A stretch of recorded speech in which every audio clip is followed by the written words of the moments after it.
जय जगन्नाथ एवरीवन। आज थिला माँ शारदा देवींकर आगमन उत्सव तो सेटिपाई आम आश्रम छोट छोट पिलामानंक द्वारा एक नाटक कार्यक्रम अनुष्ठित होता। तो आम आसलु नाटकटी को देखापी तो फाइनाली आम आसी पहुँच जाइए। प्रथमे महाप्रभु भजन एक नृत्य आरंभ होता देन आमर नाटकटी स्टार्ट होता।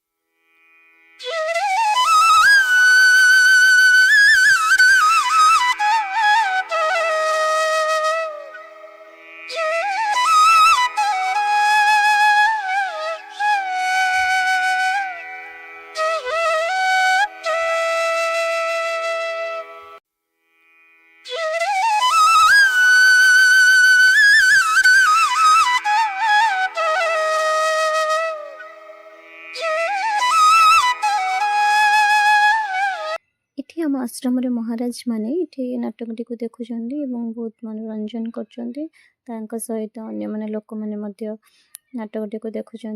श्री चैतन्य उपर आधारित हुई नाटकटी होता। आम आश्रम कुनि कुनि कलाकार माने बहुत सुंदर भाव नाटकटी को करते। शेष जाए आम नाटकटी को देखी पार नु राति होता तो आमको आसिया पड़ता। जहाँ भी आम जी भी देखिलु आमको बहुत भल लगता। छोट छोट पिला माने बहुत सुंदर भाव नाटकटी को करते। आपण मानू नाटकटी केमी लगे कमेंट रे जणाइबे। रहुछि जय जगन्नाथ।